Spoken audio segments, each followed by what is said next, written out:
Hey guys, welcome to lesson 8 of the first course, Alphabet and Pronunciation. I am Mustafa Nasser and you are watching Arabic for Nuns. From now on, we will focus more on the sounds and we will start by talking about the pattern that we mentioned previously, the soft versus the hard. And in today's lesson, we present two couples of sounds that witness this opposition between the soft pattern and the hard pattern. I want you to concentrate in today's lesson because I will give you some tips and exercises that will help you produce the sounds more effectively. Before we start, don't forget to subscribe to the channel, activate the bell and like the video. I will also be happy to receive your feedback and questions in the comments. Before we start, I need to highlight a very important point about the shape of Arabic letters.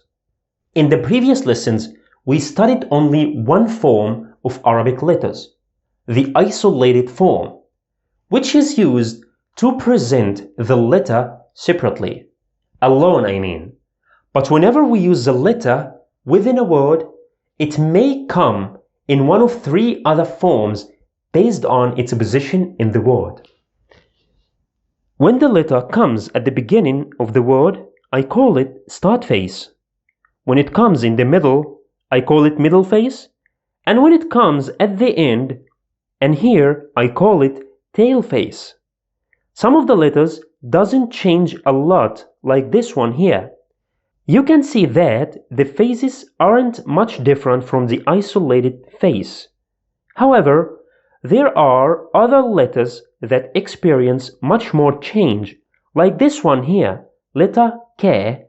It completely changes in the first two faces and stick to the original shape in the last face.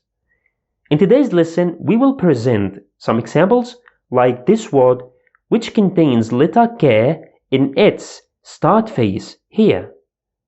We will cover this subject of faces and shape in letters in the upcoming course, Essential Writing. Let's now see the first couple. We know this one, letter T, from the first lesson. T. This one is not confusing. It's exactly English T sound, T. Here, it represents the soft pattern, T. And whenever we pronounce a soft pattern sound, we always smile. T. Look at my mouth. T. T. Okay, fine. The second letter in this couple is letter Ta. This one obviously represents the hard pattern, Ta. And whenever we pronounce a hard pattern sound, I round my lips small and leave a gape, Ta, Ta. And you feel like you are pushing air outside your mouth, Ta, Ta. So we have Te, the soft, Ta, the hard, Te, Ta. Now let's see this example. I want you to look at my mouth and start practicing. Notice the difference and start practicing. Te, te, ta, ta, te, tebe, te, tebe, ta, tabe, ta, tabe, tebe, tabe, tebe, tabe. Here is a tip to help you produce the sounds more effectively.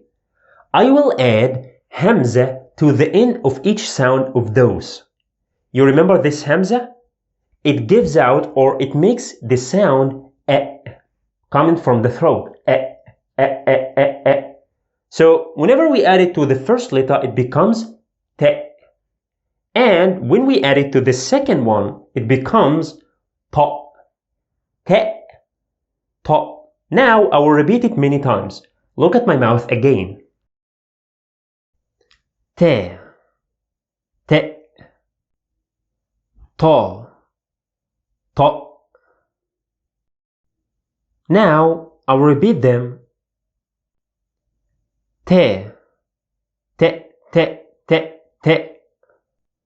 To, to, to, to, to. Te, te, te, te. To, to, to, to. We can even switch between them. Te, to, te, to, te, to, te, to. I hope it's clear now. Now, let's move to the second couple. The second one is much easier. We have letter K.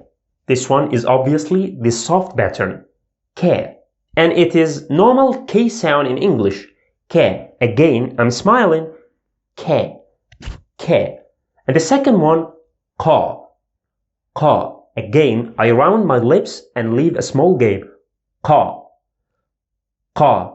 And don't forget to push the air out, Ka, Ka. So we have K, Ka, K, Ka. Okay?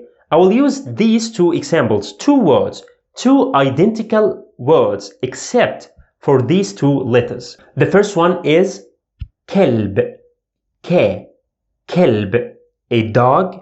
And the second one, qalb, qalb, a heart. Look at my mouth again and start practicing. K, Ka, K, Ka, K, kelb, Ka, qalb, K, kelb, Ka, qalb, kelb, qalb, kelb, qalb. We can still use the same exercise that we used with the first couple, remember? By adding hamza to each sound. The first one becomes ke, and the second one qa.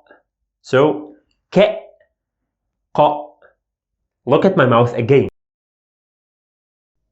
Ke, ke, qa, qa, ke, ke, ke, ke, ke, qa, qa, qa, qa, qa, ke, ke, ke, ke, ke, qa, qa, qa, qa, qa, ke, qa, ke, qa, ke, qa. Keep practicing these exercises until you feel you get the correct sound. I want to practice one last example, two words that contains the four letters in today's lesson. The first one is a verb in the past tense, taraka. Taraka means left. And as you can see, it contains the two soft sounds of today's lesson, letter T and letter K, okay?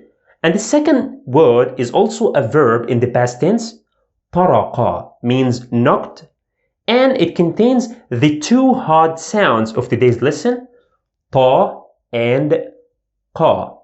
Now I want you to concentrate on my mouth. See the difference of these two words. Taraka, taraka, taraqa, taraqa, taraka, taraka, taraqa, taraqa.